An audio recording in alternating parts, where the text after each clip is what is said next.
Mientras yo trabajaba duro para mi familia, mi mujer me estaba engañando.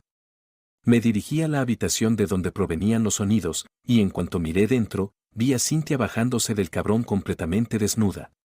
Les pillé en su momento más íntimo. Me hirvió la sangre de rabia.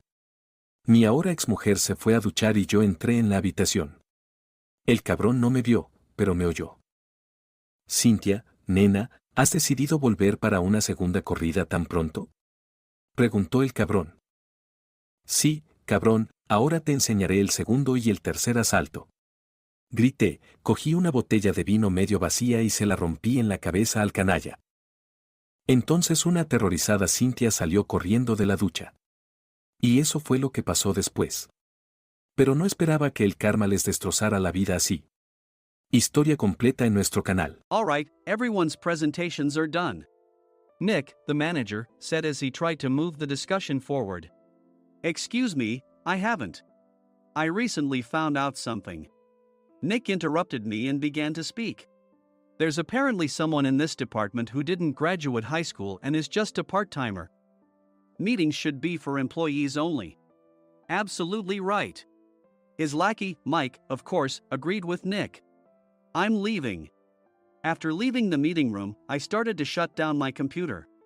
I noticed that an email had arrived, not in my personal inbox, but in the company's shared email. Thinking, there's no point in speaking up, no one will listen, I went home quietly. The next day, I heard a commotion from Nick's desk. He was staring at his computer screen, his face pale. Nick? Is something wrong? Mike looked at the screen with him. And he turned even paler than Nick. Why is he so angry? Knowing the reason for Mike's distress, I thought to myself, serves them right. My name is Adam. My mother passed away when I was in the 9th grade, and I was raised by my father. Well, you could hardly call it being raised. After my mother passed, my father changed. He drowned his sorrows in alcohol, and though he still went to work, he squandered our living expenses on horse racing. Because of that, I had to start working part-time as soon as I entered high school. Every month, I went to the convenience store with bills in hand that couldn't be auto-deducted from my father's account. Even though I endured it because I didn't want to be alone, I reached my limit in my second year of high school and dropped out. I found a live-in job at a distant inn. Thank you for everything. The day I left home, my father, still staring at the TV, spoke. Take care. That was our last conversation. Back then, 18 wasn't the age of majority, so I needed my father's permission to work, and I couldn't hide my place of employment. Yet, my father never visited me even once. I kept working just to survive, and before I knew it, I was 42. Years of hard work paid off, and I was transferred to the headquarters. I was thrilled to be recognized by the company, as I thought I'd be working in the field until retirement due to my lack of formal education. Listen up. Our work can change the future of our employees. Don't drag us down. On my first day after the transfer, Nick, dressed in an expensive suit, spoke sternly. There was a reason for this. Our inn was located in a prominent tourist destination, known so well that everyone in the state could sing its commercial jingle. At its peak, we had 5 locations within the state. But that was long ago. Due to financial difficulties and aging facilities, only the place where I had worked for many years and the original establishment remained. I was prepared to lose my job anytime, but now there was a glimmer of hope. With the rise of social media, the tourist area where the inn was located started gaining attention again. Depending on how hard the sales department, where I was transferred, worked, we could either thrive or be forced to give up this prime location to the new hotel chains continuously popping up. For Nick, who had switched careers from another industry to strengthen our sales, this was a battle he couldn't afford to lose. I understood why he had to be strict. I will do my best. Nick sneered at my enthusiastic declaration. Did you not hear what I said? I'm sorry. I thought I was listening carefully. Out of habit from years of customer service, I apologized reflexively, though I had no idea what had offended him. Someone was watching me with a smirk. In this department, there are those who are expected to excel and those who have been shoved here because they have nowhere else to go. You are the latter. It was Mike, the section chief. He's 7 years younger, at 35. But he was called to headquarters much earlier than I was and had been moving around within the headquarters ever since. I'm not jealous, but I can't accept that he's my boss. Graduating from a prestigious university, he has an unusually high pride and caused many problems as a newbie, making things very difficult for me when I was the front desk leader. When I found out Mike was transferred to the sales department a month before me, I was disheartened. Mike is right. With just a middle school diploma, there's not much you can do. Don't even think about achieving results. As if I didn't exist, Nick remarked, "I'm thirsty." Mike eagerly ran to the coffee maker. It seems Mike is Nick's lackey. I regretted being happy about my transfer to headquarters, wishing I had stayed on site forever. Send a direct mail to every company on this list by the end of the day. Nick only assigned me tasks that even a new graduate could handle. What? There are over 1,000 companies. You want me to send to all of them by today? Yes, if you and your fellow misfits split the work, even those with nowhere else to go should finish by today. I glanced at the employees typing away expressionlessly. They were worn out from customer service, only thinking about leaving on time, or were women reassigned after having children, with zero motivation for work. Even Sam, a new graduate from the same university as Mike, who was supposed to be among the expected achievers, had no enthusiasm for the job, having joined the company wanting to do customer service. "I don't care what they say, I plan to quit any time," he said. Only Nick and Mike were highly motivated, making all the decisions between the two of them. I originally only wanted to work at the inn to survive and had no particular attachment to this job. I swallowed my words, thinking I had no right to reprimand them. About a month after the transfer, Nick told us with a frustrated look, "To commemorate the 50th anniversary, we've decided to create a plan exclusive for one group per day." Originally, Mike and I were supposed to come up with it, but our president, Mr. Thompson, insists on hearing everyone's opinions. "So, you all get a chance." As Nick explained, Mike began handing out prints. "Make sure not to embarrass Nick. If your ideas are half-baked, you'll have to redo them." It seemed that they had printed his handwritten notes by Mr. Thompson, which included several questions and a section for free responses. It made sense why Nick had to seek our input, given that all responses had to be submitted to Mr. Thompson. We were given a week to think about it, and a meeting was scheduled to compile our ideas. My plan is to let guests enjoy both the old and modern America. Nick began the presentations. Guests would watch a master confectioner at a nearby traditional sweet shop make sweets in front of them. The welcome drink would be premium tea in a bottle. Nick's plan was certainly attractive. After his presentation, Nick called on us to present in the order we were seated. Just as I stood up for my turn. "All right, everyone's presentations are done." "Excuse me, I haven't. I recently found out something." Nick interrupted me. "There's someone in this department who didn't graduate high school and is just a part-timer." He was likely talking about me. I joined the company as a part-timer and was made a full-time employee when I turned 20. That was 20 years ago, so Nick and Mike probably had no chance to know until recently. Meetings should be for employees only. Absolutely right. After that, Nick kept creating opportunities to solicit everyone's opinions, purposefully excluding me from speaking. The meeting unexpectedly heated up and went past the scheduled end time. A few people asked to leave, and the discussion continued with the remaining few. "Still here?" Normally, you'd leave in that situation. Though I had no attachment to the job initially, hearing kind words from customers made me want to make them happier. For someone like me, with nowhere to go, the inn was my home and customer service was my life. I felt pathetic about my current self. "I'm leaving." I left the conference room and started shutting down my computer. I noticed an email had arrived, not in my personal inbox, but in the company's shared email. Thinking no one would listen to what I had to say anyway, I quietly went home. The next day, while preparing the DM as instructed, I heard a commotion from Nick's desk. In his haste to stand up, he hit his knee on the desk. He stared at his computer screen, his face pale. "Nick! What's wrong?" Mike, thinking he should be the first to rush over, approached Nick while still wearing his coat. He peered at the screen with Nick. And he turned even paler than Nick. "Why is he so angry? Who is responsible for this company?" Nick, more irritated than ever, asked, and Mike answered without checking. Probably Sam. Sam wasn't there because he was attending a morning training session for new hires. Nick gave up on getting angry and returned his gaze to the screen. They were looking at an email that arrived right after the end of the working day yesterday. Apparently, no one, including me, had checked it before leaving. The email was from a large company that used us for their annual employee trips. The president and executives of that company also frequently used our services personally. President of the company, Mr. Mason himself, had declared that neither he nor his company would ever use our services again. Well, some companies cancel their employee trips or stop using our services due to financial struggles. Let's just move on. Mike kept wiping the sweat from his forehead with a handkerchief. Knowing why Mike was so agitated, I quietly watched their interaction. Do you know how much revenue we get from that company? We can find other guests to fill the rooms, but we'll lose the banquet costs, gift shop revenue, rental car fees, and more. Moreover, the gifts were supposed to be prepared by the traditional confectionery shop involved in Nick's proposed plan. If it's known that we incurred such a huge loss at this critical time, Nick's position in the company would be jeopardized. Nick took a deep breath, seemingly trying to calm himself. All right, Mike.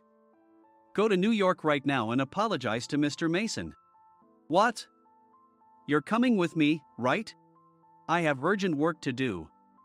I trust you, which is why I'm entrusting this to you. Please. Mike, believing Nick's sincerity, agreed with a determined look on his face, saying, yes. That's Nick for you. Even if Mike went to apologize, Nick would shift all the blame onto him if the client didn't change their mind. Well, it was Mike's fault to begin with, so it served him right. About 3 hours later, Sam answered a call from somewhere and repeatedly apologized, saying, I'm very sorry.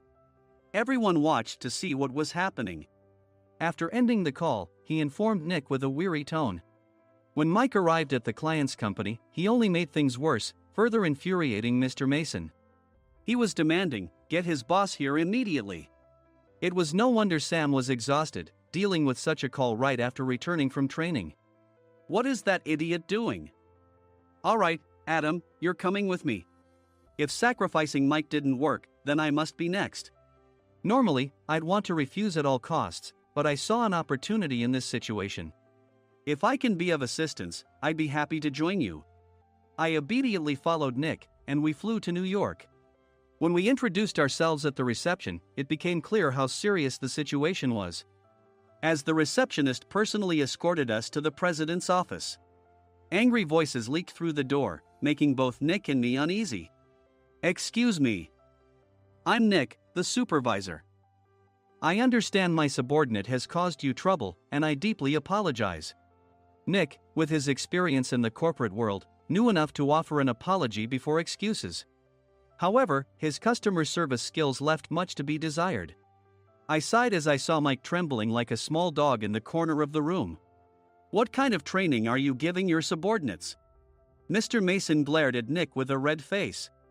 The intensity of his gaze made even Nick take a step back. Regrettably, I joined this company only 2 years ago and was unaware of Mike's issues. I should have identified his shortcomings sooner. Indeed. I should have realized sooner. No sensible person would come to apologize and then give a lengthy presentation on the drawbacks of not using their in. Nick froze, his mouth slightly open. Suspecting the worst, I picked up the documents that had fallen to the floor. It seemed Mike hastily prepared these documents on the plane, listing the disadvantages. Disadvantage 1: if you change the venue for the company trip, employees might suspect it's for cost-cutting reasons, leading to a negative impression. Reading it aloud half-jokingly, Nick snatched the papers from my hand and checked the contents with a furious expression. Among the stack of documents was a receipt from a nearby convenience store's copy machine. I felt a pang of dread, hoping he hadn't shown the receipt as well. What do you think he said when I asked what kind of nerve he had to do this? I'm very sorry. Faced with the dire situation, Nick must have thought there was nothing left to do but apologize. In a voice smaller than I'd ever heard from him, he uttered words of apology. He said, I'm a Harvard graduate. I don't believe I said anything wrong. Mike. What have you done? Forgetting his plan to pin the blame on Mike, Nick yelled loudly, even in front of Mr. Mason. "I didn't do anything wrong." "You're still saying that? Look at him." Mike pointed at me with a shaking hand. "I was assigned to headquarters in my 20s and now I'm a section chief. This guy only made it to headquarters at 42. Everything I've done proves I was right. So why are we losing the contract?" Having said his piece, Mike collapsed to the floor. "Of course. You were sent there because you had nowhere else to go." Mike never expected to hear such words from someone he looked down upon. He lunged at me, and Nick hurriedly stepped in to stop him. "Mr. Thompson told me Mike is a quick thinker, and to take good care of him." There's no way he was pushed aside. "Don't make things worse here." "He didn't say quick thinker, he said only quick-witted, didn't he?" I don't remember that part." I recalled the many troubles Mike caused when he was a newbie. When Mike was on the front line, his pride was so high that he never apologized to customers. Customer service, especially in our job, doesn't work alone. It brings both good and bad situations. If the front staff or housekeepers made mistakes, or the cleaning company didn't properly clean a room, one had to apologize to the customers regardless of personal fault. Mike, in such situations, would never apologize, insisting he wasn't at fault. This often angered customers, and as the front desk leader, I frequently had to apologize on his behalf. He caused complaints and disrupted operations, which is why he was quickly moved to headquarters. In departments where he didn't interact directly with customers, his quick thinking was beneficial and things went well. But it seemed his flaws were starting to show. Corporate reservations are supposed to be entered into the system by the sales representative. But a quick check yesterday revealed that more than 10 items were missing from the client's reservation. The handover document clearly stated what needed to be prepared. Why didn't you enter it into the system? Why do we have to give them special treatment? Filling rooms near the banquet hall, setting up all the food in advance. Specifying the brand of wine, they're too demanding. No wonder he always angered customers, I thought, feeling a headache coming on. Grouping them in rooms near the banquet hall is for our benefit too. It makes it easier for the staff to set up beds and serve breakfast since everyone's schedule is synchronized. As for the other requests, Mr. Mason suggested them to lighten our load. I didn't know that. Nick finally seemed to realize that Mike was the one who had angered the client. What did you say to them? I just told them we wouldn't give them special treatment anymore. We shouldn't waste effort on things that don't bring in money. I was utterly exasperated at his lack of understanding of customer service. Of course, we shouldn't comply with unreasonable demands. But carrying over successful practices from past stays makes customers feel remembered and enhances their experience. Good memories encourage repeat visits. That's part of our job. I looked down at Mike, who was sitting on the floor. In our job, nothing is a waste. Mr. Thompson likely moved you to the sales department, hoping you'd finally understand this. How do you think he feels now that you've failed to meet his expectations? Mike, tears in his eyes, fled the president's office. I was amazed he still hadn't apologized. You have it tough, Adam. It's okay, we're all employees of the same company. I deeply apologize for this disrespectful incident. Especially after all the care you've shown us. If it weren't for you, Adam, I really would have stopped staying here. When I heard you were moving to the sales department, I was willing to reconsider if you handled it. Seeing us talk so amicably, Nick's face contorted. Do you two know each other? Adam's service is excellent. I always requested him specifically. Normally, we don't accept specific staff requests, but we made an exception for Mr. Mason, adjusting my shifts accordingly. He had personally stayed at our hotel just before my transfer, and during casual conversation, I mentioned, I'm moving to the sales department soon. If I hadn't told him then, things could have been much worse. Please continue to take care of us. I look forward to it. On the return flight, Nick awkwardly offered me a can of beer. It's still working hours. Of course, I had no intention of forgiving him for a single beer. Nick might try to pin everything on Mike and avoid any consequences. While pondering this, a startling fact came to light. Nick, the tea bottles for the plan have arrived. I handed Nick a bottle labeled with our inn's name. They look good. What are you talking about? These are plastic bottles. I had assumed we would use the trendy, high-end bottling tea. But what arrived were ordinary plastic bottles of tea with customized labels. The only unique aspect was the label, which had the inn's name, making it look customized. Upon further investigation, I discovered that a substantial amount of money was set to be paid to the tea company. It was priced like bottling tea. Does this plastic bottle really cost $100 each? The tea inside is specially blended for us. The extra cost is for that. Wouldn't it be better to use another tea company? Or is there a specific reason we must use this one? As Nick continued to make excuses, I showed him a printed email. I informed the tea company's president, Mr. Mitchell, that we discovered irregular payments and he confessed. He said you two were high school classmates and planned to split the extra money. That idiot. Why did he confess? That's not important. You should worry about yourself. This could turn into a police matter. Opening the bottle cap, I suggested. How about calming down with this tea? It supposedly has a relaxing effect. Nick drank the tea frantically.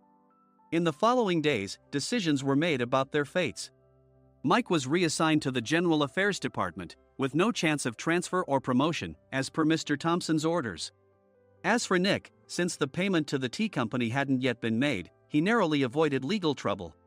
Instead, he was encouraged to leave the company, and to avoid further complications, Nick submitted his resignation. Rumor has it that connections between HR departments have made it difficult for him to find new employment. Even though it was good to have those two gone, something unexpected happened in the sales department. Everyone became motivated and united in refining the 50th anniversary plan. In the end, my plan was adopted. We collaborated with the Tourist Information Center to provide personalized guides. The plan, tailored to the number of guests, was truly special for the 50th anniversary. Hey, is Adam's family coming to stay? I immediately booked that special plan for my family. Sam noticed it on the reservation list and quickly picked up on it. Yes, I'm inviting my father. That's great. I might invite my parents too. I lacked the courage to face my father just as Adam. But here, with the confidence Mr. Mason praised, I felt ready. The 50th anniversary plan was a perfect opportunity to reconnect with my father. I hoped to bring back the days when we could laugh together as we once did.